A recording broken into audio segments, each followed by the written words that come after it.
बिस्मिल्लाहिर्रहमानिर्रहीम। अस्सलामु अलैकुम। मैं हूं जी डॉक्टर मोहम्मद इफ्तिखार। आज आपके साथ बकरियों की एक बड़ी अहम बीमारी शेयर करने जा रहा हूं, जिसे हम अपनी ज़बान में PPR कहते हैं या काटा कहते हैं। इसे कुछ लोग माई भी बोलते हैं। अच्छा जी, इस बीमारी के हम अलामात पे बात करेंगे और इसके वायरस जो है काजिंग एजेंट, हम उस पर बात करेंगे।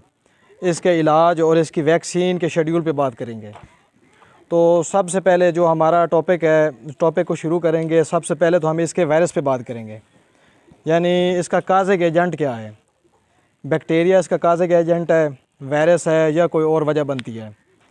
तो इस बीमारी की जो फैलने की वजह है वो एक किस्म के वायरस से है। मार्बली वायरस जो है उसके ग्रुप से ताल्लुक़ रखता है। अब हम इसकी अलामात पे बात करते हैं, PPR की अलामात पे।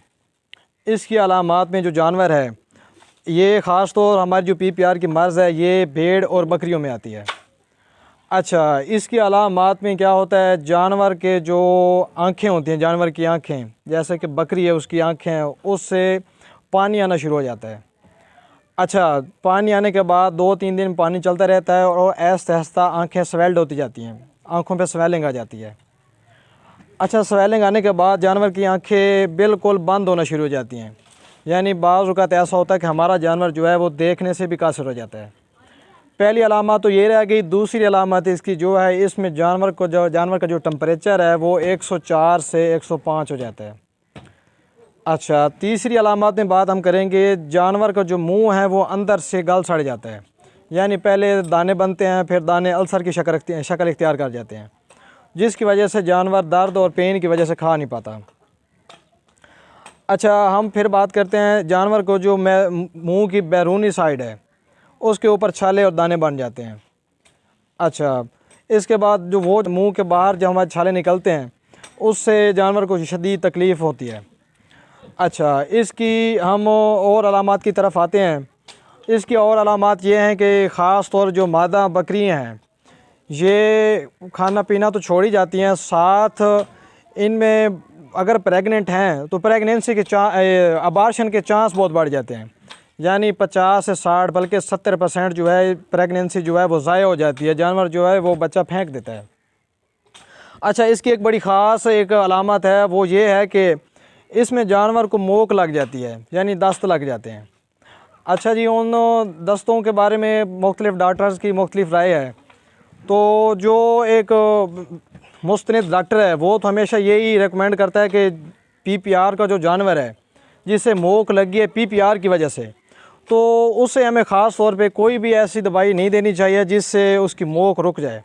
वजह क्या बनती है? वजह इसकी ये है कि जानवर की जो मोक है, इससे जो होता है जानवर का ये जो जरासीम है PPR का, ये खारिज होता है, और जब हम मोक रोक देते हैं तो जो जरासीम है उसका अखराज बिल्कुल रुक जाता है। अच्छा, इसके बाद इसके अलामात में हम बात करते हैं, तो जानवर जो है उससे फेफड़ों का इन्फेक्शन हो जाता है, जानवर खांसता है, जानवर को सांस लेने में दुश्वारी होती है, और नाक से रतूबतें निकलना शुरू हो जाती हैं, जो उसकी सांस की नालियाँ उसमें रुकावट पैदा कर देती हैं। और साथ में जानवर का जो मैदा है वो बिल्कुल ही डिस्टर्ब हो जाता है, आंतें जो स्वेल्ड हो जाती हैं, आंतों पे भी सोजश आ जाती है, जिसकी वजह से जानवर हमेशा जो दिन भी गुजरता जाता है, जानवर खाने पीने की ना वजह से जानवर बैठ जाता है। अच्छा, इसके बाद हम बात करेंगे इसके इलाज के ऊपर बात करेंगे। इसके इलाज में तो वायरस का तो डायरेक्टली कोई इलाज नहीं होता भाई। डॉक्टर कोई भी ऐसी मेडिसिन यानी वायरस की बीमारी के लिए नहीं ईजाद हुई आज तक जो डायरेक्टली वायरस पे काम करे। तो हम क्या करते हैं, वक्ती तौर पे जानवर का टेम्परेचर कंट्रोल करवाते हैं, और साथ में जब जानवर कमज़ोर होता है इस बीमारी की वजह से, तो बैक्टीरियल जो इन्फेक्शंस हैं, बैक्टीरियल जो बीमारियां हैं वो अटैक करना शुरू कर देती हैं जानवर के ऊपर। उन बैक्टीरियल इन्फेक्शन को रोकने के लिए हम ख़ास तौर पे जो ग्रुप मेडिसिन का इस्तेमाल करते हैं, जिसके रिज़ल्ट्स बहुत अच्छे हैं इस PPR की बीमारी में, टाइलोसिन प्लस जेंटामाइसिन। इस साल्ट में मुख्तलिफ़ कंपनियों के मुख्तलिफ़ ट्रेड नेम से दवाइयाँ आ रही हैं। ख़ास तौर पे सेलमोर की एक दवाई आ रही है, वो टाइजेंट नाम से है, और दूसरा एक IPL कंपनी का 100 ml का इसमें प्रोडक्ट आ रहा है जिसमें टाइलोसिन प्लस जेंटामाइसिन है, तो वो टाइलोजेट के नाम से आ रहा है। अच्छा, हम एंटीबायोटिक में ये इस्तेमाल करेंगे। और जो पेन किलर है, हम पेन किलर में इसमें डाइक्लोफेनेक सोडियम के एम्प्यूल इस्तेमाल कर सकते हैं, साथ में मेलोक्सिडिक एम इस्तेमाल कर सकते हैं।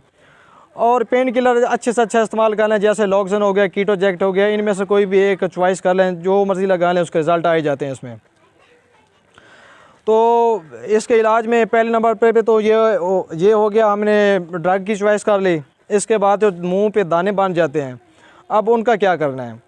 उनका ये है कि हम पोटाशियम परमैंगनेट का महलूल बना के उनके मुंह को अंदर से और बाहर से सुबह और शाम दिन में कम से कम 2 बार धोते हैं।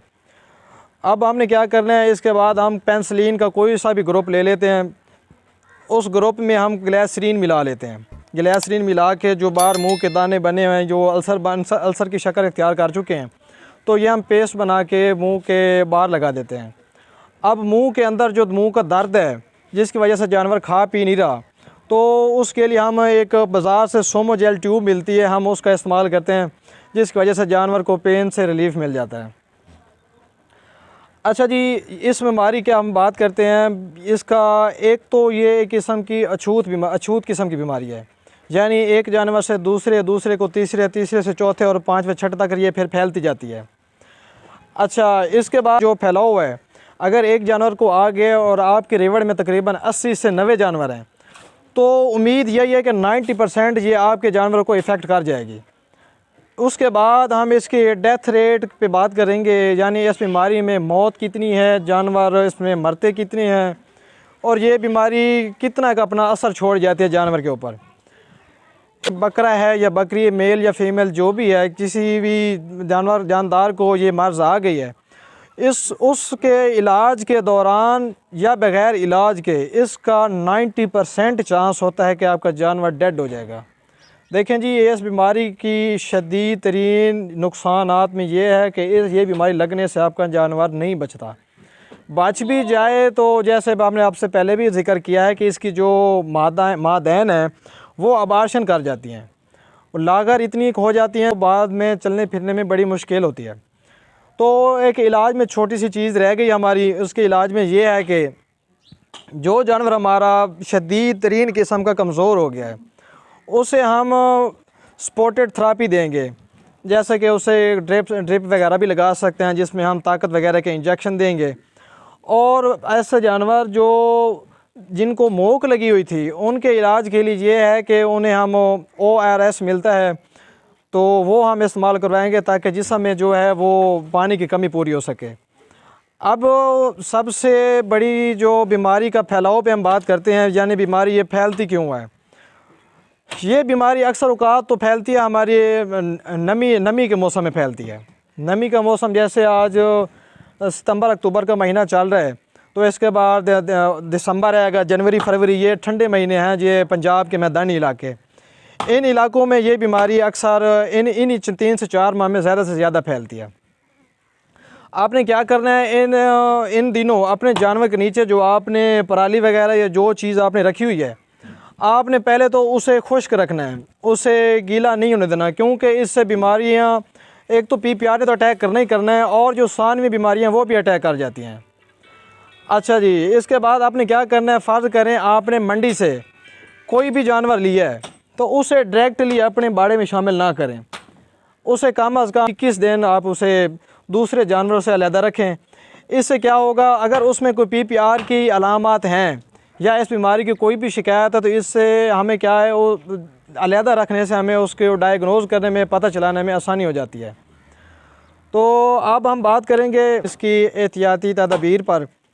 एहतियाती तदबीर में आपने क्या करना है, पहला तो आपको ये बताया था कि जानवर जो आपने नया ख़रीदा है, उससे एक तो दूसरे जानवरों से कुछ दिन 15 से 20 दिन अलहदा रखना है।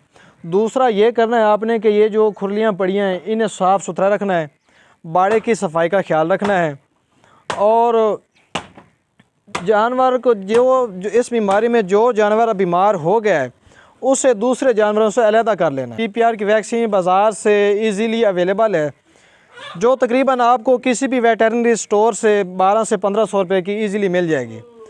ये मुख्तलिफ़ पैकिंग में होती है। जो 50 ml की पैकिंग है वो तकरीबन 50 ml की पैकिंग है, वो आपको मिल जाएगी, 50 बकरियों के लिए काफ़ी होती है। आपने वैक्सीन एक दफ़ा लगाने के बाद फिर क्या करना है, आपने बूस्टर डोज़, अगर आपका दिल करे मुझे बूस्टर डोज़ लगानी चाहिए। बूस्टर डोज़ क्या होती है, यानी आपने बीमारी को बिल्कुल ही सिरे से ही ख़त्म करना है। यानी ये बीमारी मेरे बाड़े में किसी भी 1 से 2% भी ना आए, तो उसके लिए आप अपने जानवर को 21 दिन बाद बूस्टर डोज़ लगा देते हैं। तो जिससे क्या होता है कि हमारा जानवर बिल्कुल ही अल्लाह के हुक्म से 2 से 3% जो बीमारी शिकायत होती है उससे भी महफूज हो जाता है। जी हम एक बाड़े में आज आए हैं, तो इसमें हमने क्या किया था, पहले आज से कोई 21 दिन पहले हमने इनकी PPR की वैक्सीन की थी। तो आज हम बूस्टर डोज़ लगा रहे हैं, जो हमने वीडियो में आपसे बूस्टर डोज़ का जिक्र किया था। वैक्सीन की भी एहतियाती तदाबीर होती हैं। वैक्सीन हमेशा आपको लो टेम्परेचर वाले बर्तन हो आपका या थर्मास वगैरह, तो आपने उसमें लानी है। जैसे ये शापर है, इसमें बर्फ़ है, हमारी वैक्सीन बिल्कुल ठंडी है। अच्छा जी, आपने क्या करना है, ये 50 जानवरों की वैक्सीन है। वैक्सीन बनाने का तरीका ये है कि ये इसमें आपको एक टिक्की नज़र आ रही है गोल सी। आपने क्या करना है, इस लिक्विड में से, इस पानी में से 1 से 2 ml जो पानी है वो निकाल के इस टिक्की वाली शीशी में आपने डालना है। इसे अच्छी तरह मिक्स करके आपने वापस इस वायल में डाल लेना है। ये आपकी वैक्सीन का जो महलूल है वो तैयार हो जाएगा। आपने ये वैक्सीन 1 cc फ़ी जानवर, यानी फ़ी बकरी या भेड़ 1 cc आपने सब कट लगानी है। सब कट क्या है, ज़ेर जिल्द लगानी है। हमने महलूल अपना जो था PPR वैक्सीन वाला टिक्की वाला वो हमने तैयार कर लिया है। अब हमने 1 cc जो डोज़ बनती है, 1 cc हमने डोज़ ये बना लिया है। ये हमारी 1 cc डोज़ हो गई। अब हम आपको एक दफ़ा लगा कर भी दिखाते हैं कैसे हमने ज़ेर जिल्द ये वैक्सीन लगानी है। 1 cc लगानी है फ़ी जानवर को और ज़ेर जिल्द लगानी है। हम आपको लगा कर भी दिखाते हैं। कहाँ पर पहुँचा, ये देखें जी, जिल्द पकड़ ली। जिल्द पकड़ने के बाद ये नीचे गोश्त है, ये खला है, इस खला में ये देखें हमने लगा दी। ये हमारी 1 cc डोज़ जो थी PPR की वो हमने एक जानवर को लगा दी। इसी तरह आपने बाकी जानवरों की वैक्सीन भी करनी है हमने, यानी फ़ी जानवर 1 cc डोज़ और सब कट यानी ज़ेर जिल्द लगानी है। आज हमने आपको PPR के बारे में काफ़ी मालूमात दी। इसके हमने वायरस पे बात की, इसके अलामात पे बात की, इसके इलाज के बारे में कुछ बताया, हिफाजती तदाबीर हो गई।